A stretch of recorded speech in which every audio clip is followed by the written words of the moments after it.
కళ్యాణ్ గారి నిజాయితీ చూసి జనసేన పార్టీ కోవిడ్ నుంచి మేము ఈ యొక్క ఎన్నికల కోసమే వచ్చాము. ఆయన ఇప్పుడున్న పరిపాలనా వ్యవస్థ అటకెక్కింది. మడవలు తిప్పం మాడవ తిప్పం అని జగన్ అన్ని మడవే తిప్పుతున్నాడు. పోలవరం కావచ్చు, అలాగే గవర్నమెంట్ ఎంప్లాయీస్ కు వాళ్ళకి చెప్పిన వాగ్దానం కావచ్చు, రోడ్లు కావచ్చు. నిన్న వస్తూ పిఠాపురం రోడ్డు చూస్తే అడుక్కు ఒక గుంత, ఒక గొయ్య ఉంది. పరిస్థితి ఎలా, ఆటోలు ఎక్కడ బోల్తా పడతాయో.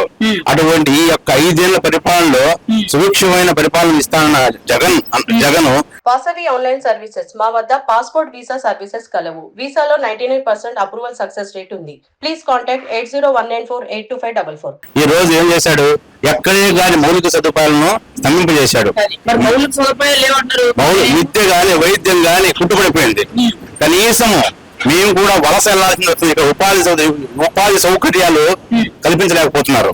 ఎంతసేపు దోపిడి, ఇసుక మాఫియా, ఎర్రచంద్రం మాఫియా, ఇలా వాళ్ళ యొక్క వైసీపీ యొక్క నాయకులకు దోచుకోవడం దాన్ని మాత్రమే ఈయన గెలిచినట్టు ఉన్నారు. కానీ ప్రజల యొక్క సంక్షేమం గురించి గాని, యువత యొక్క ఉపాధి కల్పించడంలో గాని ఆయన అట్టర్ఫ్లాప్ అయిపోయారు. సంక్షేమ పథకాలు అని చెప్పి అకౌంట్ లో డబ్బులు వేసేయడం వరకు ఎంతవరకు కరెక్ట్ అంటారు? సంక్షేమ పథకాలు అని చెప్పి నామమాత్రంగా కొంతమందికి ఇస్తూ మిగతా ఫేక్ అకౌంట్ సృష్టించి వాళ్ళ అకౌంట్ లోకి వెళ్తున్నారు. ఏదన్నా అంటే ఎవరైతే లబ్ధిదారున్నారో వాళ్ళకి చెందడం లేదు. అక్కడ వాళ్ళ లిస్ట్ లో చూపించుకుంటూ మిగతా వాళ్ళకు వాళ్ళు పంపిణీ చేస్తున్నారు. లెక్కలు మాత్రం మేము ఇంతమంది పంపిణీ చేసినాము అని చెప్తున్నారు. సంక్షేమ పథకాలు పెట్టడం వల్ల రాష్ట్ర బడ్జెట్ ను అనేక రూపాలుగా వాళ్ళు తినేయటం తప్పనిచ్చి ప్రజలకు ఏం చేసింది ఏం లేదు. అందుకే అవినీతి అడ్డదారులో బ్రహ్మాండంగా చేస్తున్నారు. మరి ఇప్పుడు మీరు అంటున్నారు కదా, ఎలా ఉన్నారంటారు. మరి 99% సంక్షేమ పథకాలు ఇప్పటి వరకు 70 ఏళ్ళ ఎవరు ఇవ్వలేదు. 10 ఇంటికి సంక్షేమం ఇల్లు లేదని చెప్తున్నాను జగన్మోహన్ రెడ్డి. అసలు ఎంతవరకు కరెక్ట్ అంటారు? ఇది శుద్ధ అబద్ధం అండి. ఆయన మాట తీరే అబద్ధం. మాట చెప్పేటప్పుడు అవలు అన్నలు అక్కలు అంటారు గాని చేసే శాతంలో మాత్రం శూన్యం. ఇది ఎక్కడ ఏ గ్రామం పైనా గానీ ఈ ప్రభుత్వం పైన అసమ్మతి ఏర్పడిందండి. ప్రజల్లో ఈ వ్యక్తి ఎప్పుడు దిగిపోతాడా అని ఉన్నది. అందుకనే మేము స్వచ్ఛందంగా కువైట్ నుంచి వచ్చి జనసేన పార్టీ కోసం అధినాయకుల కోసం కువైట్ నుంచి వచ్చామండి. ఈయన గెలిపించుకోవడం కోసం మా వంతు లోకల్లోనూ మేము క్యాంపెయిన్ చేసాం. ఒక రోజు వచ్చి పిఠాపురంలో మా వంతు జనసేన పార్టీ కోడి తరపున మేము ఇక్కడ ప్రచారం చేయాలని. మీరు కువైట్ ఎన్ఆర్ఐ అంటున్నారు కదా, అవునండి. నుంచి ఇంత ఖర్చు చేసుకుని వచ్చారు. అసలు ఏంటంటే మీకు పవన్ కళ్యాణ్ మీద అంత నమ్మకం ఏంటి మీకు? ఈయన వస్తే ప్రజలకు మేలు జరుగుతుందండి. 1 రూపాయి తినడు ఆయన కష్టార్జితమే ప్రజలకు పెడుతున్నాడు. ప్రజాధనాన్ని అన్ని రంగాలు, అది ప్రైవేట్ రంగం కావచ్చు, ప్రభుత్వ రంగం కావచ్చు, సేవా రంగం కావచ్చు, అన్ని రంగాలను అభివృద్ధి పరుస్తాడు. యువతకు ఉపాధి కల్పిస్తాడు. కంపెనీలను తీసుకొస్తాడు. వాళ్ళకి రాయితీలు ఇస్తారు. అందరికి యువతకు ఉద్యోగ అవకాశాలు కల్పిస్తాయి. ఉద్యోగాలు మాలాంటి యువత వచ్చే జనరేషన్ బయట దేశాలు పోవాల్సిన అవసరం లేదండి. అక్కడ ఎన్ని కష్టాలు పడుతుంటారు అనేది మేము కళ్ళారా చూస్తూ ఉంటాం. ఎడ్యుకేషన్ బాగా చదువుకొని కూడా కూలి పనులు చేసుకుంటున్నారు. కేవలం ఇక్కడ నైపుణ్యమైన యువతకు సరైనటువంటి ఉపాధి సౌకర్యం కల్పించలేకే యువత పక్క దేశాలకు వెళ్తుంది. అక్కడ కన్న కష్టాలు పెడుతున్నారు. ఈ ప్రభుత్వం 5 ఏళ్ళు ఎక్కి ఇప్పటి వరకు ఎన్ని కంపెనీలు తీసుకొచ్చావు? కంపెనీలు తీసుకొచ్చినామంటే వాళ్ళు నీకు పర్సెంటేజ్ అవుతున్నావు. ఎలా వస్తుందండి? పెట్టుబడులు ఎలా వస్తాయి? వాళ్ళ పైన బెదిరింపులు, ఇటువంటి వీళ్ళు చేసే ఈ దౌర్జన్యాల వల్లనే ప్రైవేట్ కంపెనీలు కూడా పక్క రాష్ట్రాలకు వలసలుతున్నాయి. ఇప్పుడు మీరు పవన్ కళ్యాణ్ నిజదీపరుడు, 1 రూపాయి కూడా అవినీతి చేయడం అన్నాడు. మీరన్నది నిదర్శనం అయితే రీసెంట్ గా పవన్ కళ్యాణ్ గారికి ఐక్యరాజ్య సమితి నుంచి పిలుపు వచ్చిందండి. మా ఐక్యరాజ్య సమితితో వేదిక మీదగా మీరు ప్రసంగించాలి అని చెప్పి. దేశంలో అలాంటి గౌరవమైన స్థాయి దొరికేది 4 వ్యక్తులుగా. అందులో 4గురిలో పవన్ కళ్యాణ్ ఒక మనిషి అంటే మీరు ఎలా ఫీల్ అవుతున్నారు? అంతటి గొప్ప మనిషి గురించి. ఒక భారతీయుడిగా, ఒక జనసేన కార్యకర్తగా నేను చాలా గర్వపడుతున్నాను. ఎందుకంటే ఎవరికి దక్కని అవకాశం మన జనసేన అధినేత శ్రీ పవన్ కళ్యాణ్ గారికి దక్కింది. అంటే దాన్ని బట్టి మనకు అర్థమవుతుంది ఆయన ఎంత నిజాయితీ పరుడు అనేది మనకు స్పష్టంగా తెలుస్తుంది. ఎంతో మంది ఉన్నారు భారతదేశంలో. ఎందుకు ఈయన సెలెక్ట్ చేసుకున్నారంటే దట్ ఈస్ ద నిజాయితీ. ఎంతో మంది సీఎంలు ఉన్నారు, ముఖ్యమంత్రులు ఉన్నారు, ఎంపీలు, ఎమ్మెల్యేలు, కొంతమంది సేవా సంస్థలు పెట్టి, ఎన్జిఓ సంఘాలు పెట్టి సేవ చేసిన వాళ్ళు ఉన్నారు. PM మోడీ గారు కూడా ఉన్నారు. అలాంటి పెద్ద పెద్ద వ్యక్తులు ఉన్నా కూడా పవన్ కళ్యాణ్ ఒక వార్డు మెంబర్ కూడా ఇప్పటివరకు గెలవలేదు.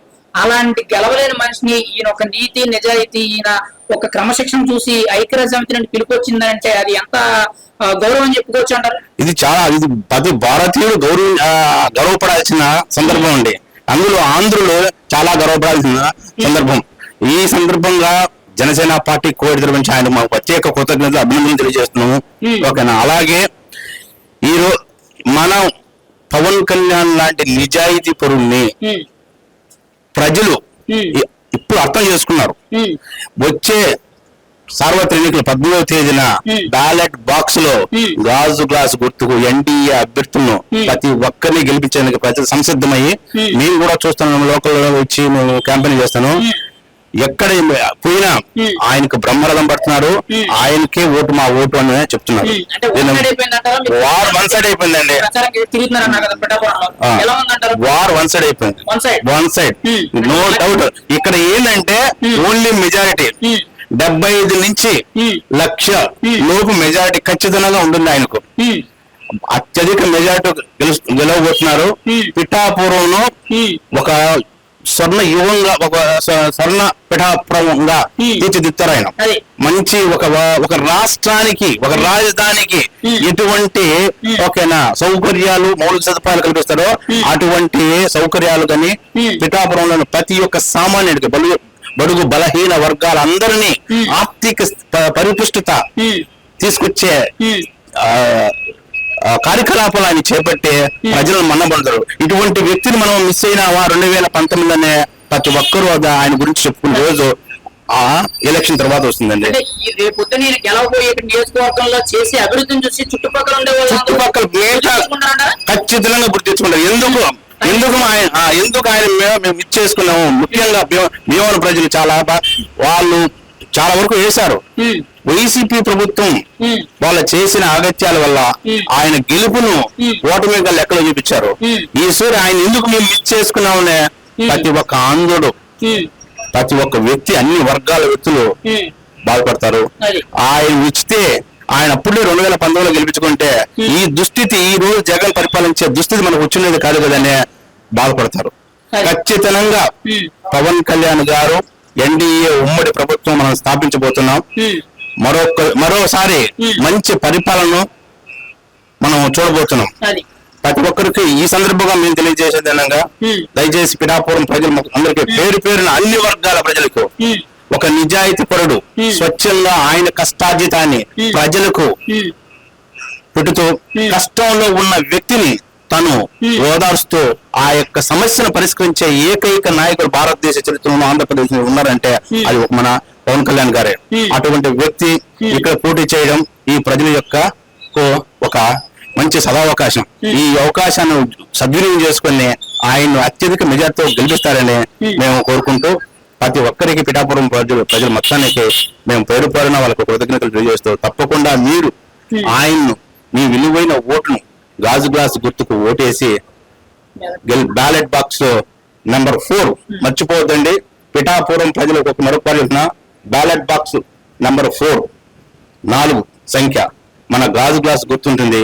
ఆ గుర్తుకు ఎమ్మెల్యే అభ్యర్థికి మరియు ఎంపీ అభ్యర్థికి ఇద్దరికి మీరు ఓటేసి గెలిపిస్తారని సవినయంగా కోరుకుంటూ, జై జనసేన, జై హింద్.